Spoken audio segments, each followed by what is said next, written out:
నమస్తే, welcome to social post. నేను మౌనిక.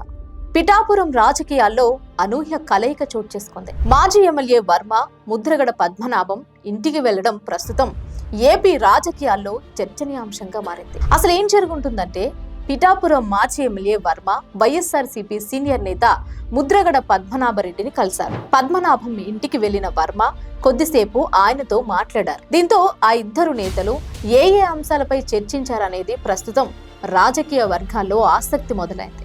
వర్మ పనిగట్టుకుని మరీ వెళ్లి పద్మనాభాన్ని కలవడానికి గల కారణాలు ఏంటనే చర్చ మొదలైంది. ముద్రగడ పద్మనాభం ఇటీవల అనారోగ్య కారణాలతో ఇబ్బందులు పడ్డారు. ఆయనకు కాకినాడలో వైద్యం కూడా జరిగింది. అయితే మెరుగైన వైద్యం కోసం ఆయన్ను హైదరాబాద్కు అయితే తరలించారు. ట్రీట్మెంట్ తర్వాత ముద్రగడ కోలుకోవడంతో ఆసుపత్రి నుంచి డిశ్చార్జ్ అయ్యి ఇంటికి వచ్చేశారు. ఈ క్రమంలోనే ముద్రగడను పరామర్శించడానికి మాజీ ఎమ్మెల్యే వర్మ వెళ్లారని కొంతమంది వారి అనుచరులైతే చెప్తున్నారు. మర్యాదపూర్వకంగా కలిసారే తప్ప ఎలాంటి రాజకీయ ప్రాధాన్యం లేదంటున్నారు. అయితే వర్మ మాత్రం ఇప్పటి వరకు ముద్రగడను కలవడానికి గల కారణం ఏంటో క్లారిటీ ఇవ్వలేదు. ఇక ఇదిలా ఉంటే వర్మ 2014 ఎన్నికల్లో పిఠాపురం నుంచి స్వతంత్ర అభ్యర్థిగా పోటీ చేసి ఎమ్మెల్యేగా అయితే గెలిచారు.